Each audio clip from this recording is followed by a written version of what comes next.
Hola, soy Denise Merker y esto es Hablemos, un producto de N+ Podcast. Nosotros construimos este país. La historia de una caída. El PRI se convirtió en una maquinaria electoral. No es el reparto de poder, sino la concentración del poder. Contada por sus protagonistas. Defendamos nuestro peso. López Portillo utilizó los recursos de manera indiscriminada. El dedazo era, cuando salía el candidato, ya estaba electo.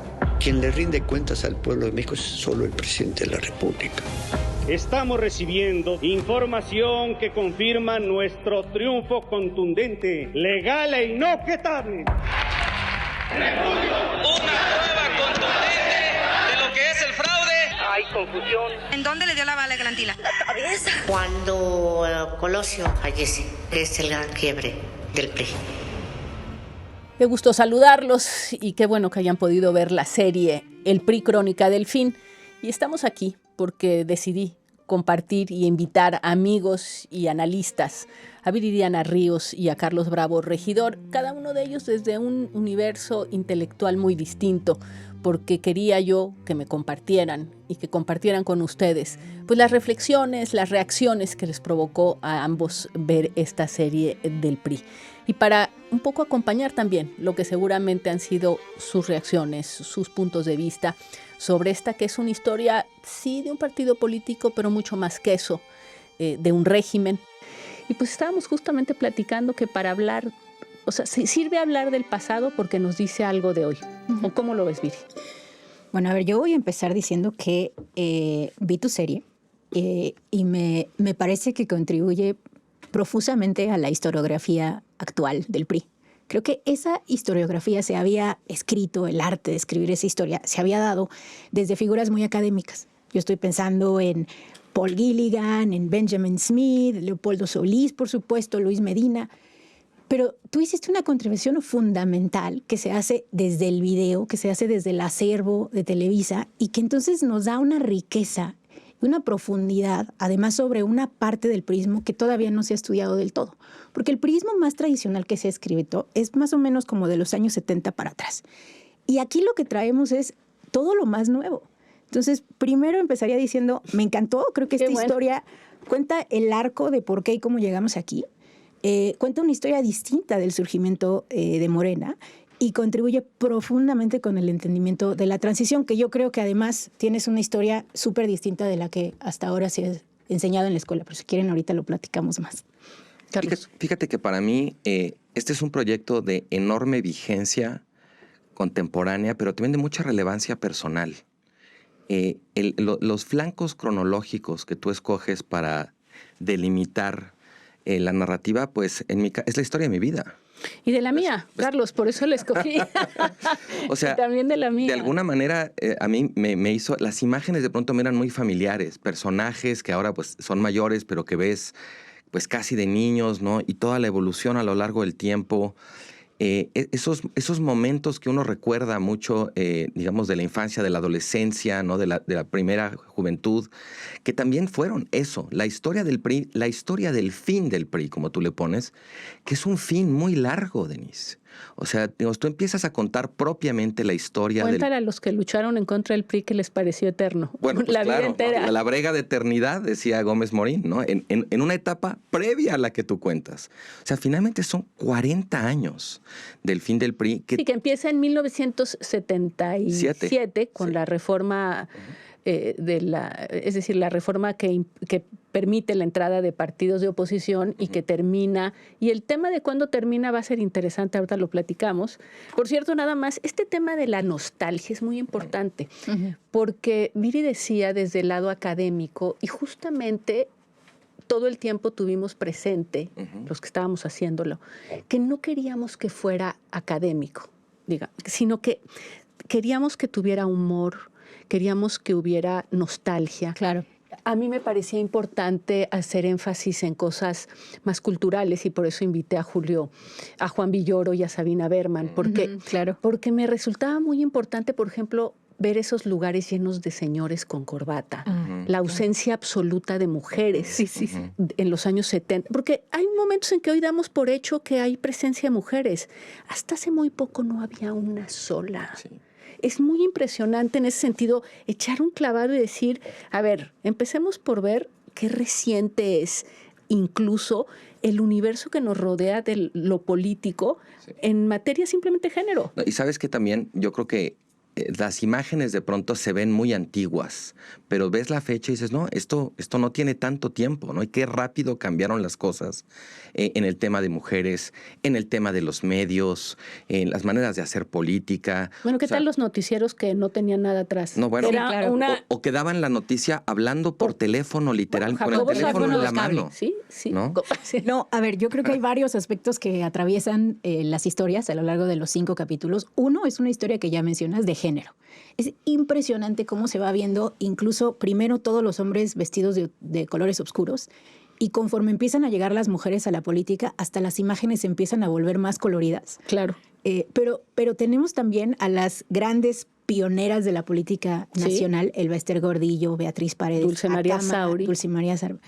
A cámara, y ellas cuentan pues la historia de estos momentos como las únicas mujeres que lo presenciaron. A mí me pareció impresionante, incluso su forma de vestir, por ejemplo, los huipiles que usan, que son como muy tradicionales del poder priista, bueno, que ahora se están como retomando en su versión moderna. ¿Viste la edad de Beatriz Paredes cuando responde el informe de López Portillo? Era el tercer informe de López Portillo. Se ve jovencísima. No tenía ni 30 años, yo creo. ¿Pero qué era el poder en ese momento? En un solo informe tienes una mujer jovencísima a la que evidentemente le están dando ese lugar porque no hay mujeres, entonces pues hay que poner una. O sea, es totalmente paternalista desde el Estado. Y luego estás aplaudiéndole a los nuevos partidos que dejaste entrar y se paran todos a aplaudirle. Sí. Son sus adversarios. ¿Por qué les están aplaudiendo? Porque su presencia los legitima. Claro. Totalmente. Porque están siendo usados. Es increíble. Porque no son competencia. En ese momento Exacto. realmente no eran competencia, eran un recurso de legitimación. Sí, déjalos entrar. Claro, y ellos no podían no entrar si se abría la puerta. Pues no, había que, pero había ese, ¿quién va hoy desde el poder a decir, ay, aquí están las bancadas, ay, apláudanles? No, porque sí son o deberían ser una amenaza. Bueno, Exacto. Yo diría que hay otro tema que atraviesa los 5 capítulos y son lo impactantes que son algunas de las declaraciones que hacen los actores. Yo tengo aquí mi lista de algunas de mis favoritas. Por ejemplo, hay una parte en donde Elba Ester Gordillo, en referencia al asesinato de Colosio, dice, bueno, había de dos. Mirar hacia el pasado, como dando a entender que se investigara y se tratara de clarificar los hechos, o mirar hacia el futuro. Dice, y nosotros decidimos mirar hacia el futuro. No. Pero fíjate que ella piensa, porque yo tengo obviamente la entrevista completa, que más adelante ella me dice, mirar hacia atrás significaba, o sea, para ella ese momento de quiebre donde habían matado a Colosio, como ella entiende la pregunta de Carlos Salinas de vemos hacia atrás o hacia adelante, era, nos vamos con un viejo político. Él estaba pensando en, ¿qué hacemos? ¿Quién es el sustituto? ¿Nos vamos hacia atrás y mandamos a alguien de la nomenclatura, como la llamaba, de la o de vieja los viejos, política, o nos vamos para adelante? Ella entendió que para adelante era Camacho. Y ella dice, vamos hacia adelante, como diciendo, no, seguimos con estas reformas sin importar, o sea, pasando por encima de esta tragedia. Nunca pensó que iba a ser Zedillo, que para ella era una pésima idea. Pero claro. sabes que también aquí es muy importante, vemos todo el tiempo a los priistas de esa época recordando la necesidad de gestionar internamente la crisis. Ellos saben que los golpes vienen de adentro. Hay un momento en donde tú dices, bueno, pero ya deje de decir usted la nomenclatura, ponga nombres, le dice Salinas. Y Salinas desliza ahí muy forzadamente un par de nombres, pero en realidad ellos todavía hoy se protegen entre sí y no hacen explícito cuáles eran, digamos, las trincheras claras, los ejércitos de cada uno de los lados, todavía al día de hoy, Denise. A ver, yo quiero hacer una mención especial a la entrevista de Carlos Salinas de Gortari, porque que me parece extraordinario el set en donde lo entrevistas, que para quien no ha visto la serie todavía, fíjense cómo parece como un palacio ruso con como cortinas rojas de terciopelo y muebles con engravado medio de oro. Parece como un jeque árabe, un palacio, parece... En el que se siente él muy cómodo. Un billonario, ajá, sí, pero como de mal gusto. Y yo dije, qué impresión el que pues se haya elegido ese escenario. Cuéntanos. Y además... digamos, no lo elegimos nosotros, lo eligió él. Y no es un palacio, pero es el Teatro Real de Madrid. Fui a entrevistarlo a España y entonces le dije, bueno, si quieres te hago la entrevista. Y el día anterior había hecho la entrevista con Peña Nieto, que es en un salón de un hotel de Madrid que se llama el Wellington. Y le dije, pues lo podemos hacer. Yo dije, pues lo podemos hacer en ese lugar.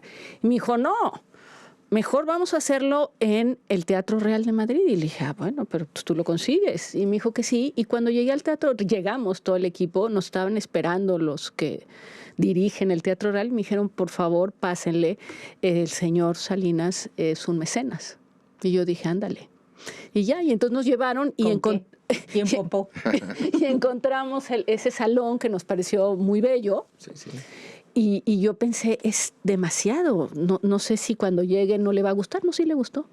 Claro. Y ya se sentó. Es que hasta en ese tipo de elecciones aparentemente espontáneas se revelan cosas. Claro. O sea, todo el tiempo aquí ves detalles que tienen que ver, sí, con el fin del PRI, pero con tantas otras cosas de la cultura política. Y de la época. De la época. Y de las... por eso a mí me pasa el besamanos. Ajá. Ese proceso... Uh-huh. De ir a rendir, a saludar, y todo lo que significaba, y que lo dice muy bien Sabina Berman, de que no es lo mismo que te den la mano, a que te den las dos manos, a que te abracen, sí. Y todas esas formas que tenía esta clase política para dirimir las diferencias y para gestionar la notoriedad y la preferencia. Qué importante era el lugar en el que te sentaban. Claro. ¿No? Todas estas cosas que cuando un régimen no tiene una competencia política abierta, como es, digamos, sino que se vuelve interno a un grupo, uh-huh. y que eso puede acabar pasando hoy en día si hay una hegemonía morenista, digamos que la disputa va a ser interna y no va a ser tan abierta, y entonces regresamos a las interpretaciones, al lugar donde están sentados, en la tercera fila, en la quinta. Bueno, ya estamos en eso. Ya estamos en eso. Ya estamos en quién se tomó la foto con quién. Yo creo que esto nos remite a lo que los viejos estudiosos de la Unión Soviética llamaban la kremlinología. Sí. Cada gesto, la ritualidad de una ceremonia, dónde se sientan. Y también, me parece, esto es importante decirlo, la hegemonía propicia cierto sistema de opacidad. No es como que la información es abierta, ¿no? Y se dice, ¿no? Y por eso hay interpretólogos. Claro, los famosos kremlinólogos, que no, mira, se rascó, pero el PRI tenía eso. Opaco, ¿no? Y yo creo que volviendo un poco a la pregunta original que hacías al principio, Denise, sobre la resonancia contemporánea que tiene la historia de la hegemonía del PRI, sobre todo esta parte del fin del PRI, ¿no? Yo te diría que me parece que hay una lectura posible, que es comparar dos momentos, como si fueran dos momentos separados, el fin del PRI y esta nueva hegemonía que tenemos hoy. Pero me parece que hay un montón de vasos comunicantes, que es muy difícil explicar esta nueva hegemonía sin entender el colapso de la hegemonía anterior y del régimen que engendró ese colapso, que evidentemente es un régimen intermedio entre las dos hegemonías, ¿no? Sí. Sí, no, pero se toca aquí. Sí se toca. O sea, no profundamente, pero se toca. No, yo creo que se toca más profundamente de lo que te estás dando crédito. Y creo que a mí por eso me encantó el documental, porque cuenta perfectamente el arco de la historia que nos lleva. Primero, desde la tecnocratización del PRI hasta el momento actual. Y de hecho a mí personalmente me hizo cuestionar algo que yo ya había cuestionado en algunos de mis escritos, pero aquí me quedó muy claro. Creo que eventualmente cuando hablemos de esta historia contemporánea mexicana nos vamos a preguntar si la transición realmente sucedió en el 2000 o si sucedió en el 2018. Porque si te fijas, a lo largo de todo este tiempo, el PRI mantiene control sobre la mayoría de las gobernaturas, hasta 2017. En 2017 es la primera vez que el PRI deja de tener ese control. Y la caída del PRI realmente no sucede, sino, al menos aquí se plantea, hasta la llegada de Alito Moreno. Es ahí en donde implosiona por completo. Sí, es que lo que pasa es que, tal y como lo dice Juan Villoro, el PRI no es solo un partido. Es decir, hoy todavía hay un partido que se llama PRI y ahí está. Pero lo que se acabó es otra cosa, es un régimen con ciertas prácticas que tuvo un último destello restaurador ¿no? Porque parte lo que me... Con Peña, dices. Con Peña. Y lo más interesante de Peña, y que otros priistas sí vieron, es que después de 12 años de panismo, el PRI no podía aspirar a regresar a hacer lo mismo. Y Peña sí creyó que podía hacer lo mismo. Es decir, que él llegaba y era un presidente como los de antes, y que el PRI se convertía en una maquinaria, que él iba a estar obedeciendo, que él iba a estar cambiando de presidentes. Y creo que hay otros priistas que pensaban que no, que el PRI había generado una vida interna en los 12 años del panismo y que tenía que conservarla y que había que generar unos nuevos balances entre presidente y partido y demás. Y Peña decide que el PRI es igual que siempre. De hecho, hay un momento donde entrevistas a Choifet y Choifet dice, voy a decir algo muy polémico, pero que ya puedo decir abiertamente. Yo creo que después de toda la crisis de los 80 y los 90, al PRI le hizo bien perder. Y creo que es lo que dices. Fue un momento donde, bueno, ya perdimos, tenemos que resolver las diferencias que nos llevaron hasta este punto. Y bueno, pues tan la resolvieron que en 2012, contra todo pronóstico de un proceso de transición que era sinónimo de derrota del PRI, en apenas 12 años vuelven. Sí, y creo que es muy importante lo que dice Viri y que presta muchas cosas, que es el PRI, los priistas, porque son sus testimonios, interpretan la alternancia como producto de sus disputas. Que, por cierto, yo siempre he pensado que gente que luchó por la transición debe ver el documental y decir, perdón, ¿dónde estamos? ¿Por qué no nos dicen que nosotros tiramos al PRI? Porque el PRI, como lo entienden los priistas, es, no, nosotros perdimos en nuestras disputas y para acabarlo incluso Zedillo nos entregó. Es más o menos como lo entienden. Pero lo que es muy interesante es que muy rápidamente el PRI se convierte en un factor absoluto de contención de la transición, al darse cuenta del poder que tenían en las gobernaturas, en el Congreso, y la no unión de PAN y PRD. Porque en el 2000 Fox tuvo la posibilidad de decir, voy a hacer la transición, vía, por ejemplo, la reforma del Estado que proponía Porfirio, y empezamos un nuevo régimen, pero decide aliarse al PRI porque opta por las reformas económicas. Claro, totalmente. Entonces, ahí es donde ya no hubo un cambio de régimen en el 2000 que tenía que haber, o sea, se necesitaba ese cambio y no se da porque se prioriza la idea de la reforma. Bueno, pero hay dos cosas fascinantes en este documental y lo digo como alguien que tiene yo estudio la historia y leo vorazmente sobre la historia mexicana, entonces realmente creo que son dos contribuciones fundamentales a nuestro entendimiento del país. La primera y más importante es que, como dices, la historia de la transición se había contado a nivel presidencial, quién es presidente y quién no, o a nivel Congreso, quién tiene la mayoría y quién no. Pero nunca se había contado a nivel cancha partido, a nivel Estado, a nivel gobernador, a nivel municipal. Por eso yo cuestiono si la transición realmente sucedió en el 2000. Primero, porque sí sucedió a nivel presidencial y sucedió en las cámaras, pero no sucedió en el modelo económico. Y segundo, porque el PRI continúa gobernando. Incluso hay una parte extraordinaria de tu entrevista con Fox, en donde él te dice, pues estaban muy empoderados, nosotros ya habíamos ganado, pero el PRI se sentía que tenía el poder y yo pues me di cuenta de que lo tenía. Me cayó el 20 de que sí. Me cayó el 20 que sí. Y los gritos del día de la toma de posesión. Y eso es reveladorcísimo de quién continuaba teniendo el poder a nivel cancha. Segundo, me encanta creo que no hay un entendimiento claro de realmente qué hizo Zedillo, entre comillas, para destruir al PRI. Sí. Y fíjate que creo que el entendimiento tradicional, o sea, si tú le preguntas a Goldenberg y a las personas que han contado esta historia mínima, te dicen, no, Zedillo era un demócrata, él quiso, ¿no? Y lo tienen en este pedestal. Y yo creo que aquí se cuenta una historia muy distinta. Que es la de los priistas. Se cuenta una historia de que en primero no fue Zedillo, fue Salinas. Porque para el momento en que gana Zedillo gana precisamente porque hay ya una ruptura fuertísima dentro del PRI. Bueno, el asesinato de Colosio. Y se pone un candidato que ya no es priista, Zedillo, ¿no? Entonces, realmente, la ruptura, digamos, la caída del PRI, yo diría, en este documental se sugiere que inicia con Salinas. Sí, claramente. Sí, por supuesto. Es ahí es la implosión. Y es no la implosión de esa élite. Y no porque sea un demócrata, porque él no es. Él incluso habla de que hacía la cargada, de que ayudó a Zedillo con el Estado. Lo dice abiertamente. Abiertamente confiesa eso, me encantó. Crímenes electorales de primer nivel, pero bueno. Él llega ahí y ahí se rompe. Ese es el momento en el cual el PRI cae.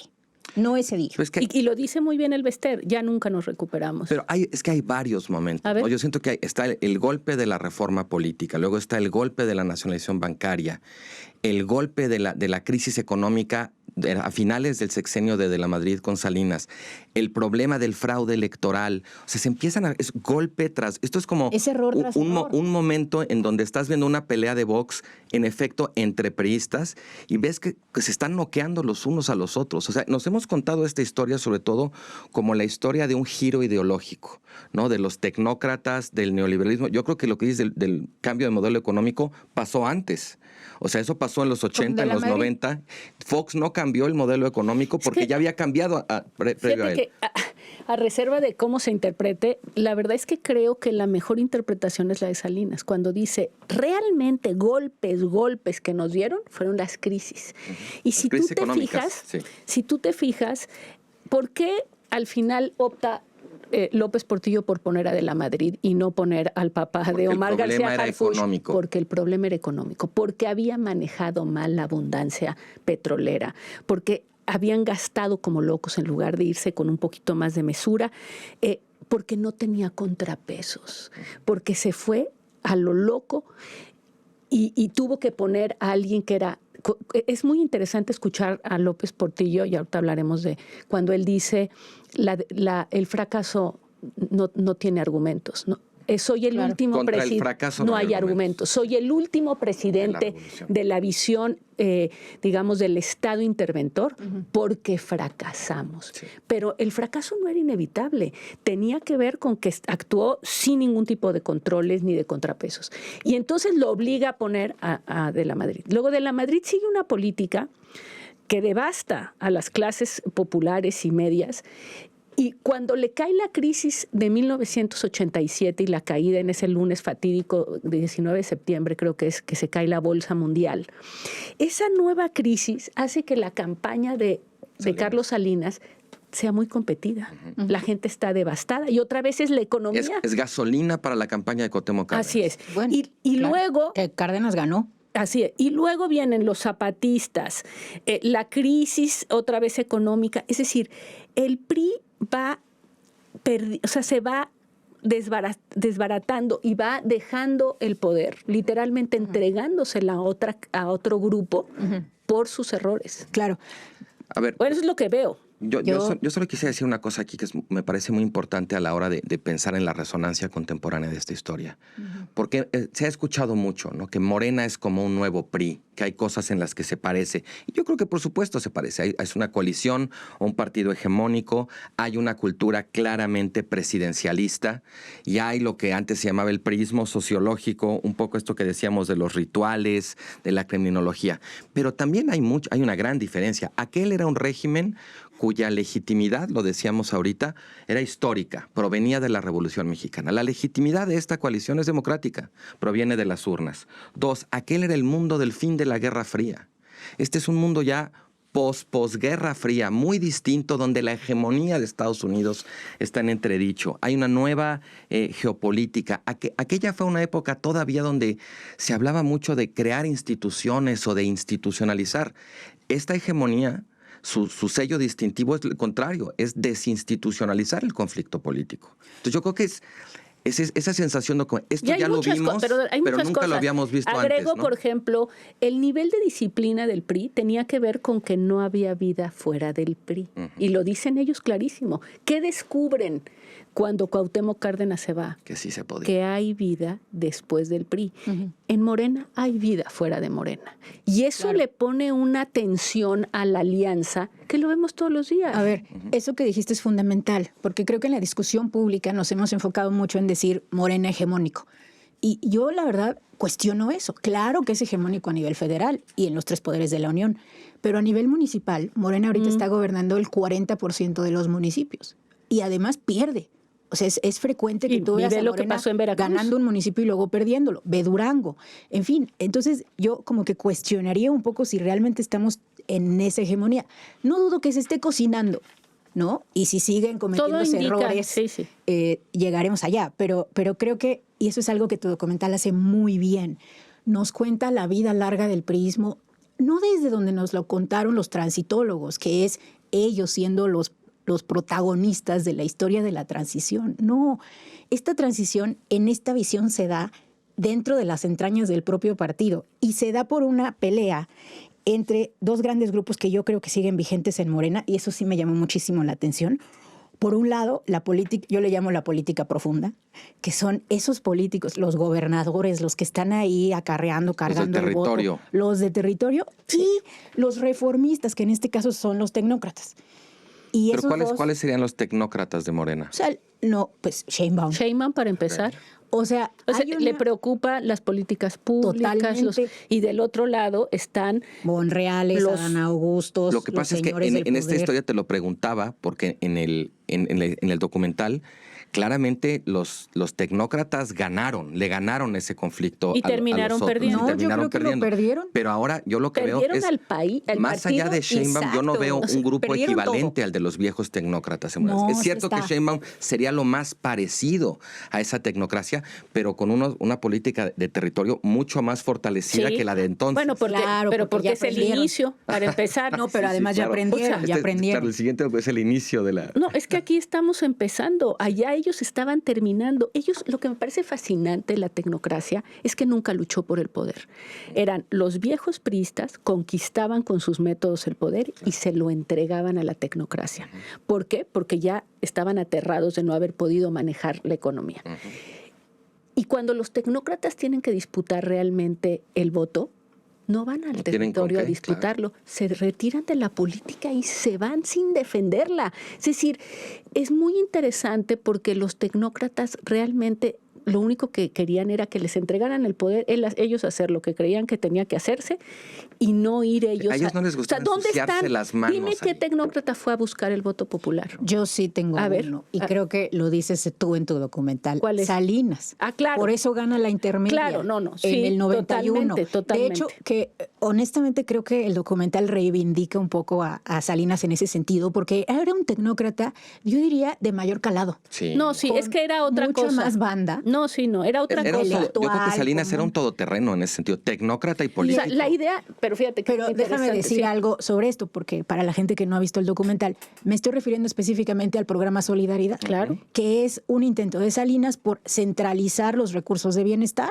que de hecho quedan en manos, interesantemente, de Colosio, quien es el secretario de Bienestar en su momento. El primero. Ajá, el primero. Centralizarlo y distribuirlo, pues como un programa social que viene desde presidencia y que le da mucho poder. Y brincarse intermediarios. Y ¿sabes qué? Me encantaron las imágenes de Chalco, porque yo hago mucho trabajo de campo y voy a Chalco. Y, o sea, esos focos que puso Salinas, esos cables, siguen ahí. Todavía están ahí. Es impresionante. Es que, fíjate, Salinas tenía este contacto con los maoístas, que todos sabemos que tenía, y con el Partido del Trabajo. Y en realidad la idea esta de solidaridad viene de ellos, de ese contacto que él tenía. Y cuando Salinas plantea el tema de que eran no dádivas, sino que ellos fueran dueños ellos, digamos, fueran artífices de su propia transformación. ¿Y por qué solidaridad? Entonces era, yo te doy, pero tú te organizas. Yo te doy el material y tú pones la mano de obra. Fue muy exitoso. Sí. Fue muy exitoso. El gran momento de quiebre con eso es el momento de Zedillo, que Zedillo desprecia esa política y inventa la distinta, que es, si mandas a tu hijo al colegio te doy dinero. Es mucho más tecnocrática la política social de Zedillo que la de Salinas. Total. Mucho más tecnocrática. Y el éxito, sí creo que Salinas tuvo ese éxito, pero es que cuando yo pensaba en los tecnócratas que nunca fueron a pedir el voto, pienso, por ejemplo, en los Aspes, todos ellos que pues nunca hicieron absolutamente... pero ni les interesaba el público. No, quizás el último representante de ese grupo es Meade. Que Meade, de hecho, cuando lo nombran, lo caracterizan como una de sus virtudes el hecho de que no era priista. Y los priistas, bueno, casi se les vuela la tapa de los sesos, decir, bueno, entonces, ¿qué? Ahora ya vamos a apoyar a un candidato que no es de los nuestros. ¿Y cómo le cuesta? Y ahí mismo dicen, es que Meade era un mal candidato porque no era priista. Pero no había de otra. Creo que es Choi Fed, ¿no? O que no recuerdo quién lo dice. Como que nunca hay, ¿no? Dice, no había de otra porque el PRI de Peña Nieto era terrible, ¿no? No, pero Pichardo Pagasa, que es el presidente del PRI en la campaña de Zedillo, de su gran dolor en su libro biográfico, es el que considera que el PRI hizo un esfuerzo sobrehumano para que Zedillo ganara, porque Zedillo no había hecho nunca una campaña, y que cuando Zedillo gana, lo primero que hace sea voltearse contra el PRI y decirle lo devastó, sana distancia, ¿no? porque él considera que ese triunfo fue uno de los triunfos que más trabajo le costó a la estructura del PRI por tratarse de un candidato como Claro, ese. pero Salinas pone, es que es muy importante no darle crédito a Zedillo por esto, porque Salinas pone a Zedillo sabiendo que Zedillo odia al PRI. O sea, incluso en algunas de las entrevistas te lo dicen abiertamente. Zedillo odiaba al PRI, te lo dicen los priistas. Entonces, el artífice de la democratización mexicana, irónicamente, es Salinas. Y no es en este documental, y que es súper interesante como historiografía. Bueno, llegó un momento en que yo lloré, literal, hubo escenas que me hicieron llorar, no de Salinas, evidentemente, pero sí otras. Sí, se quedará escrito. Pero, no, Salinas solamente me impresionó. Pero, entonces, ¿por qué Salinas toma esa decisión? La toma porque yo creo que hay algo ahí que se debe contar todavía en los años 90 que lo desilusiona profundamente de su propio partido. Bueno, desde el principio. Yo creo que sí. Zedillo, de hecho, Zedillo está en condiciones de ser el candidato porque estaba un poco fuera del juego político, porque él no tenía puesto, porque nadie había pensado en él. Zedillo realmente lo que le dice Diego Fernández de Ceballos en un debate que le dice, usted está aquí por dos tragedias. La primera es el asesinato de Colosio y la segunda es la supervivencia del dedazo presidencial. Es muy lúcido, es cierto. O sea, la de Zedillo es una presidencia accidental. Es muy interesante porque por una parte hay estas cosas estructurales. Las grandes crisis económicas vengan de dentro o de fuera, porque hay las provocadas por nosotros y las que nos cayeron, que tienen un impacto brutal en el resquebrajamiento del sistema del PRI. Pero hay otro que es la importancia de las personas y de los egos y de sus vanidades. Las coyunturas. No, pero las personas. Claro, Camacho hubiera sido mejor candidato. Cuando pensamos en Salinas, por ejemplo, ¿qué es lo que realmente importa? Digamos, ¿cuál es el gran error de Salinas? Así lo percibí yo, en la crisis del 94 final de la élite política. Pues no es que él haya mandado matar a Colosio, porque cuando matan a Colosio medio le pega la bala casi en el corazón. No es esa. Es que cuando nombra comisionado a Camacho y se empieza él a ver que en los rumores vuelve a haber la duda de si hay ya un candidato o podría cambiar, a él le regresa el poder de la designación. Es decir, cualquier presidente sufre cuando pierde el poder al designar al que sigue y todos corren al que sigue, ¿no? Claro. Salinas descubre que vuelve a tener el control. Y le encanta. Y le encanta. Sí. No le gusta, le encanta. Le encanta. Y esa vanidad que él deja correr de enero al 22 de marzo son los meses que destrozan a la élite política priista, porque es tan devastadora. No saben a dónde correr. Y además porque dejan tantas heridas en la élite que cuando matan a Colosio no puede poner a Camacho, porque ya provocó que lo detesten y que entonces sospechan que fue él y tú lo mandaste. Ahí es donde es la vanidad de ese momento, de esa debilidad, la que explica esa última destrucción que tiene. Y eso es una persona y sus egos. Súper importante eso que mencionas, y yo agregaría que es además la incompatibilidad ideológica que Salinas tenía con el partido profundo, con esa política territorial profunda.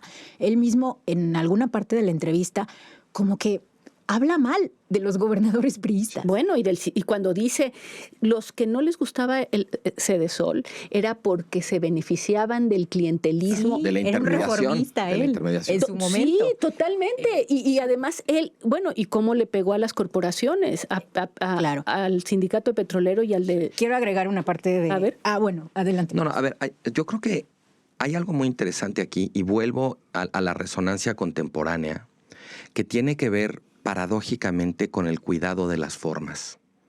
En aquel régimen evidentemente autoritario, las formas eran fundamentales porque eran de alguna manera lo que creaba la certidumbre que no creaban las reglas. Exacto. Hoy en día, que tenemos un régimen con legitimidad electoral, las formas empiezan a volverse más importantes. Pero la verdad es que tuvimos un periodo, sobre todo me parece en la presidencia de López Obrador, donde se estaban creando nuevas formas y la ausencia de formas era también una de las características de ese momento donde el llamado régimen de la transición empieza a crujir. Pero esto que estás diciendo tú de que Salinas rompe de alguna manera el ritual de tú ya dijiste quién era, todos corremos para allá y de pronto como que estás poniendo en entredicho esa elección. Romper las formas de esa manera en ese régimen era dinamita pura. Así es, y ve lo que termina ocurriendo. Termina ocurriendo que su proyecto, que evidentemente era transeccional, como por cierto tontos presidentes intentaron hacer proyectos transeccionales, incluido todos tienen esa todos vana tenían, ambición. claro, de Echeverría, todos. Bueno, esa vanidad final lo destroza empezando por él, porque si no, no estaría en España. Lo destroza, o sea, todo eso que sí tenía, porque obviamente... Que está perfecto donde sale ahí rodeado de oro y de cortinas rojas, porque habla de ese ego. Totalmente, que lo sigue teniendo. Y, por ejemplo, también está el ego de López Portillo, que cuando tú lo escuchas y oyes hablar a López Portillo, dices, qué gran político, qué articulado. Bueno, a varios. Era un gran showman. Era un gran showman. No, pero además, cuando contesta sobre que los seres humanos no son quesos ni pasteles, sino son más complejos. Y luego le hacen preguntas absurdas. Usted le va a decir a los mexicanos todo lo que los mexicanos quieren saber, hasta donde mi sensibilidad me permite. O sea, era un hombre inteligente, pero vanidoso. Sí, esa fue súper egocéntrico. Sí. Y entonces, claro, él no, o sea, porque yo sé, y lo dijeron algunos en las entrevistas, que le dijeron a López Portillo, no nos vayamos con todo en esta inversión, créditos, vamos a tomárnoslos un poquito más con calma. No, claro. Y entonces otra vez ese elemento de el individuo y el ego y los no contrapesos. Yo me quedo con que esa presidencia imperial, no, sin contrapesos, es al que peor daño le hace es al que la ocupa, porque no le permite detectar ni sus excesos, ni su desmesura. Hay una parte en donde es trágica el destino de estos hombres. Terminan fatal. Sus defectos políticos, sus defectos personales se convierten en defectos políticos. Gigantescos. Y no hay manera de ponerles un dique, ¿no? O de corregirlos. Y en ese sentido, yo, por cierto, en temas de las sucesiones y de lo que queda de esos hombres políticos, pues es triste lo que queda de ellos. La entrevista con Peña Nieto es evidente que, bueno, se le ve tan disminuido, se le ve poco articulado, creo que se le ve un poquito borracho.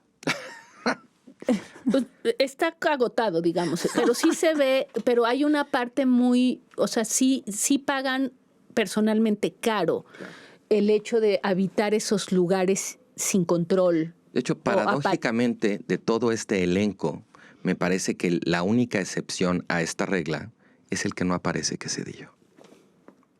Y que no, obviamente aprovecho para decir que no aparece, no porque haya yo tomado la decisión de que no apareciera. Lo traté de invitar por mil caminos distintos y no quiso dar la entrevista. Que también hay una distancia de Zedillo hacia el país y hacia la historia del país y hacia dar, porque hay una parte de los testimonios que me parece que es importante que nos lo platiquen. Y es muy sano verlos a ellos hablar con esta candidez. Porque importa que lo pensemos ahorita y que lo volvamos a pensar. Y en ese sentido, por ejemplo, Fox siempre está dispuesto, bueno, Salinas no fue tan fácil, pero estaba dispuesto y estuvo muy abierto a cómo hablar, incluso a decir cosas como lo que dijo de Camacho. Hay gente en tu gabinete que se siente mejor que tú. Más inteligente que el presidente. Y a lo mejor es cierto. Pero sí, maravilloso. Sí, genio y figura. Hay un arco adicional que creo que es importante mencionar, que es ya no el arco político. De hecho, la historia de la transición se nos ha contado desde el arco político. Si tú lees, por ejemplo, no sé, la historia mínima de la transición de Woldenberg, es un libro muy aburrido porque es un libro que solo habla de reformas electorales y te va contando paso a paso todas las reformas electorales que nos llevaron supuestamente pues a la victoria del PAN, ¿no? Y yo creo que aquí hay otro arco más profundo, más interesante y que debe ser explorado por los historiadores contemporáneos y revisionistas, que es el arco económico. El arco del neoliberalismo como una doctrina económica imposibilitada en el largo plazo para ganar elecciones, sobre todo en un país tan desigual como el nuestro. Obviamente. Para eso querían el PRI. Es imposible ganar elecciones con la ideología que se impone en los años 80. Toma tiempo que se den cuenta, o sea, los votantes me refiero, y que los expulsen. Tardó muchísimo tiempo, pero de fondo la transición política mexicana tiene más que ver con los bolsillos de las personas. Totalmente. Que con el INE, el IFE y todo lo que queda nos han clarísimo, dicho. y queda clarísimo. Y por cierto, me parece muy importante este tema de la parte económica y del... ¿Se acuerdan cuando dice Marcelo Ebrard que la razón por la que Camacho pensaba que la alianza no podía ser de la derecha nada más y dejar de lado a Cuauhtémoc tenía que ver con que en nuestro país eso no podía funcionar y que esa alianza no podía ser sostenible en el tiempo, la del PRI con el PAN? Y creo que tiene que ver con eso. Eso es lo que veían intuitivamente Cuauhtémoc, los que rompen primero con el PRI. Ellos consideran que lo que está ocurriendo es que está dejando sin sustento popular al sistema. Claro. Y creo que eso es lo que le ocurre a la transición, que cuando Fox opta por irse con el PRI. Y con los empresarios. Él deja sin sustento otra vez al régimen de la transición. ¿Cómo deja sin sustento popular a un régimen democrático? ¿No? Que además acaba de inaugurarse. Acaba de empezar, sí. Y lo vas dejando. Entonces, claro, la sensación, creo que Peña lo dice muy bien en su forma. Dice, yo sentí que cuando ganó el que queríamos que ganara. Sí. Y se corrige y dice, bueno, que la mayoría sí quería que ganara. Porque en realidad la elección del 2006, del 2012, hasta la del 18, es como si en la del 6 y el 12 se estuviera tratando de contener. Exacto. Esas élites trataron de contener a ese movimiento social que se venía encima y que ellos evitaban a toda costa hasta que los arrolló, porque los arrolla en 2018 y les pasa por encima como una planadora. Había una expresión de un sociólogo argentino, Carlos Vilas, que viene muy a cuento ahorita, que decía que no se puede concebir la política económica, la política social, nada más como la ambulancia que recoge a los damnificados de la política económica. Que eso fue lo que se trató de hacer. De eso se trataba, exacto. La política social era de alguna manera ese lugar residual donde tratábamos de hacernos cargo, por eso residual, hacernos cargo de los costos tan altos de una política económica, pero ojo, porque sí, desde luego que hay una preferencia ideológica, pero algo que muestra muy bien también este documental es el desastre con el que había que hacerse cargo, ¿no? Digamos, en esto alguien que, digamos, que lo ha explicado muy bien es Carlos Elizondo, que tienes ahí como uno de los académicos junto con Arnaut y con Rogelio Hernández. Dice, es que este era un momento de enorme desesperación porque realmente la economía estaba en muy mala forma. Eso es lo que le da en su momento legitimidad a los tecnócratas, porque se supone que estos son los que tienen el conocimiento para venir a reparar este desastre. Pero no lograban éxito. Lo dice Carlos, dice, es que no, o sea, te decían, esta es la receta. Crisis, claro. Ya estabas tú con no te había solo apretado el cinturón, ya no cabías. Ya no había más hoyitos. Ya no había más hoyitos. Y no pasaba nada bueno para ti. Pero hay una cosa adicional que creo que se lee en medio, porque no era solamente el neoliberalismo como doctrina económica fallida, proélite, en fin. Era además un neoliberalismo profundamente corrupto. Porque, bueno, sí, también. Fíjate, hay una parte que a mí me encantó, en donde es una entrevista, es una conferencia de prensa que está dando alguna televisora, alguna radiodifusora, a la cual le acaban de entregar una concesión vendida por Salinas de Gortari, y la declaración es, la verdad nos la vendieron por debajo de precio de mercado. Es Salinas Pliego. Es Salinas Pliego. Y no es una radio, es TV Azteca. Sí. Bueno, es TV Azteca. Creemos que vale mucho más de lo que pagamos por ella. Y dices, wow. Entonces, eso... El descaro.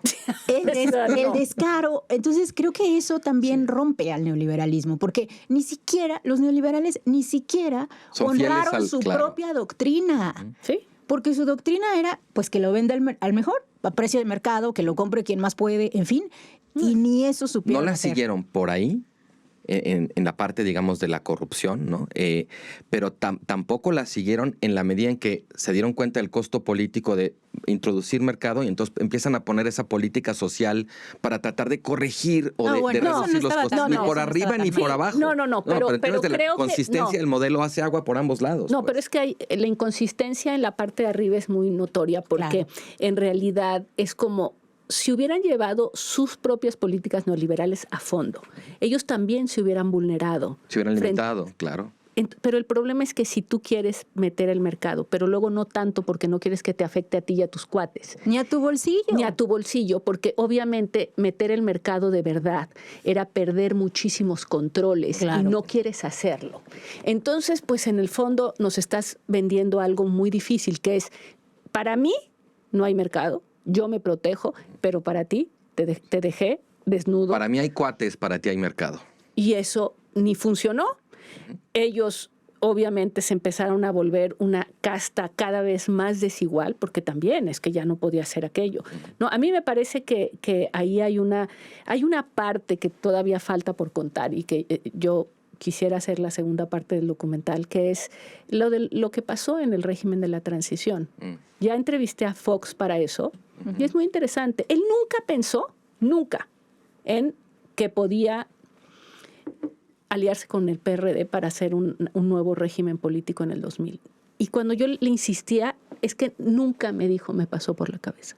Yo pensé, imagínate, lo apoyan Castañeda, Aguilar Sincer, se habla del voto útil. Y finalmente eran los demócratas y los priistas. Pero el PRD hubiera estado dispuesto. Es que no importa, simplemente que no se haya planteado. Eso te habla del malentendido de la transición, porque no eran los demócratas contra los priistas. Es que esto reafirma mi lectura de que la transición no sucedió en el 2000, sino en el 2018, porque ¿por qué él no se plantea eso? Porque para él las izquierdas no eran una forma de transitar. O sea, ellos querían quitar al PRI de los pinos y mantener el modelo económico. Por eso, amigos de Fox, por eso los empresarios apuntalan al PAN a ganar en el 2000. Entonces, por eso 2006, claro. Entonces, creo que hay que renombrar ese periodo. No sé si lo debamos llamar la transición. Yo creo que al periodo a lo mejor del 2000 al 2012 le debemos llamar, no sé, la alternancia. Es el panismo. La alternancia neoliberal. Y luego ya la transición económica-política que sucede con López Obrador. Una pregunta, Denise. Otro expresidente ausente, además de Zedillo, es Calderón. Yo entiendo que en 2006, por lo que pasó en la elección de 2006, ese dilema que estamos hablando de Fox ya no lo tiene. Obviamente, imagínate, esa puerta está cerrada. Imagínate cómo estaba. Pero ¿Calderón tampoco quiso hablar contigo? No, a ese sí no lo busqué para esto. O bueno, o sea, ahorita que me lo preguntas, creo que sí lo busqué, pero no lo perseguí tanto porque lo perseguiría para otro don Jumental, ¿no? Porque en realidad esa no alianza se dio en el 2000. 2000, claro. Y luego, la verdad, si tú te pones a ver, el gobierno de Felipe Calderón ya fue las consecuencias de lo que pasó en el foxismo. Por ejemplo, el tema del desafuero. O sea, la forma en que toma posesión Calderón, ¿cuáles son sus márgenes políticos de maniobra? Si ya aquello es un enfrentamiento bestial y que viene desde el intento de desaforar a tu principal adversario. Ya no te queda más que tirarte a los brazos del PRI, que ya se había tirado por razones económicas, pero ahora ya no tienes ni opción. Solo te queda tirarte a los brazos del PRI. Entonces, pues ahí ya no hay esa disyuntiva, digamos, que me parecía interesante en el 2000. Y bueno, y luego, por cierto, no sé, me decía Viri, que le faltaban o que hubiera podido ser más largo. La verdad es que no sabes todo, o sea, para condensarlo, ese fue el trabajo más fuerte, porque pues hay muchísimos eventos muy reveladores a lo largo del tiempo que te van diciendo muchas cosas de lo que realmente estaba ocurriendo. Por ejemplo, el tema de la corrupción me parece muy interesante porque es una asignatura pendiente que ningún gobierno, cada vez que oía yo a Miguel de la Madrid de que el pueblo me pide que moralice la vida política, y pues digamos simplemente fue pobre su gobierno, no sé si fue austero, simplemente eran paupérrimos en ese momento. Y la verdad yo siento que tampoco nunca vimos a López Obrador tener una política muy contundente en contra. Tuvo un discurso, pero no una política. Y yo sí siento que hay una parte ahí sobre el uso de los recursos públicos que contribuye simplemente a deslegitimar a toda la clase política. El que se vea los puestos públicos como una forma de ascenso social, que es muy notoria a lo largo de todo el proceso. Bueno, sí hubo un cambio económico muy importante en términos de políticas laborales, del salario mínimo. Totalmente. Todo esto era, pues, sacrilegio para los neoliberales tradicionales. No estoy de acuerdo con eso, pero estoy hablando de la corrupción, esta continua imagen de que el servidor público encuentra en la carrera de la política o del servicio público una forma de ascenso social. Claro. Para mí hay dos grandes enseñanzas para Morena. La primera es que se tiene que encontrar, no sé cómo, ni cuándo, ni quién lo va a lograr, alguna forma de coexistir entre la política territorial de base profunda o a veces muy oscura y la parte más tecnocrática de gente que quiere hacer política pública, que quiere transformar al Estado y que eso a veces va en contra de las prácticas tradicionales de la política profunda. Ese es uno. El PRI no lo logró y ahí falleció. Dos, se tiene que continuar dando resultados. Mira, a Salinas le va bien en la elección del 91 porque dio resultados. La verdad, la gente estaba contenta con solidaridad. Colosio dice por ahí, se nos pasó la mano. Sí, se nos fue demasiado bien. Uh-huh. Y creo que Sheinbaum gana porque López Obrador dio resultados. Bueno, reducciones históricas en la pobreza, en fin, ya lo sabemos. Entonces, el gobierno debe estar enfocado en eso. Y creo que a veces se nos olvida, perdemos dimensión de lo importante que es dar resultados. Y con ello no me refiero al crecimiento económico, porque creo que ese es otro malentendido. O sea, usando la palabra que usan ellos. Tal cual. Sí, usando la palabra que les gusta, sí tiene que ver con el bienestar más que con el crecimiento económico, que en muchos casos está ligado, pero no necesariamente.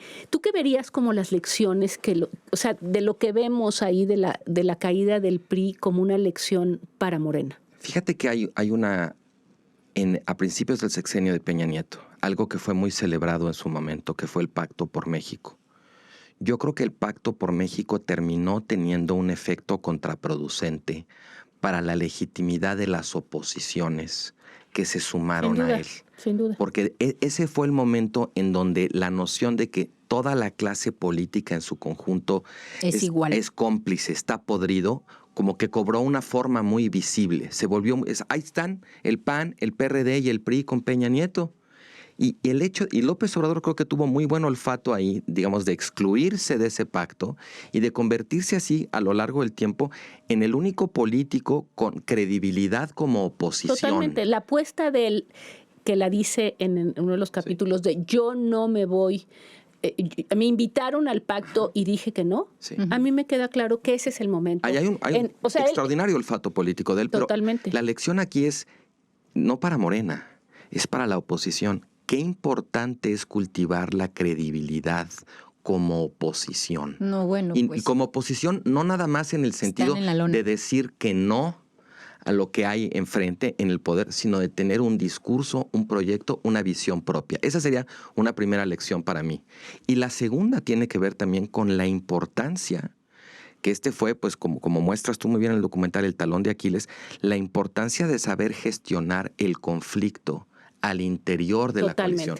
Más allá de la parte de la erosión democrática y los contrapesos, totalmente. Hay una parte ahí donde si entre ustedes no logran tener las reglas, las formas, los intereses más o menos alineados, no que siempre se van a pelear porque es política, pero que haya límites a ese conflicto, el conflicto termina consumiéndolos. Totalmente. Y digo, yo me quedaría, creo que los dos lo resumen muy bien y con eso me gustaría quedarme, que es efectivamente, aquí te das cuenta de qué significa. Creo que Marcelo Ebrard en el último capítulo lo pone de forma fantástica cuando dice cómo se perdió contenido lo que era el PRI y que aunque él lo pone de que pues llegó en con su carrito, con su diablito López Obrador y dijo me llevo a Juárez, me llevo a Zapata, la Revolución Mexicana, pásenmela, tin, tin, tin, y se fue y que le quitó, digamos, todo el contenido que tenía ese régimen. Creo que va más allá. Es evidentemente la conexión con lo popular. Claro. O sea, tener con el bienestar. tener realmente un respaldo, un arraigo. No puedes hacer política sin pies, déjame ponerlo así, de aire, perdido en el aire. Tiene que haber algo más. Creo que eso es una parte importante. La segunda es cómo gestionas eso con políticas públicas útiles, cómo eso no se convierte nada más en un obstáculo para nunca poder hacer algo que se requiere. Y el último punto también es la gestión interna de una alianza tan amplia como la que es Morena es un desafío impresionante. Impresionante. A mí me parece que ahí está el enorme desafío, que lo estamos viendo todos los días, la verdad. Pues les agradezco mucho a los dos que han venido. Y yo déjame decir, ellos vieron el documental y no me dijeron qué pensaban hasta que llegaran aquí, porque si no me van a decir, se los pasó a sus amigos y dijo, a este me criticó, a este no. A estos ya no. Nos invitó porque nos gustó. Exacto, no. Abierta completamente y esperando, por supuesto, ojalá lo puedan ver y abierta a todos los comentarios porque como Viri, a mí también la historia contada. O sea, yo también me encanta consumir libros sobre la historia de México porque me parece que, lo decíamos antes de entrar, te dicen mucho de entonces, pero te dicen mucho de hoy. Ahora. Si lo sabes leer bien, totalmente. Y eso se vuelve apasionante porque entonces dices, ¡ah! Este personaje ya lo conozco. Exacto. E.H. Carr. Lo entrevisté ayer. E.H. Carr decía, toda historia es historia contemporánea. Claro. Totalmente. Pues muchísimas gracias, Viri. Gracias, Carlos. Gracias. Y yo espero que estén aquí pronto nuevamente. Con mucho gusto. Gracias. Gracias y ya lo sabe.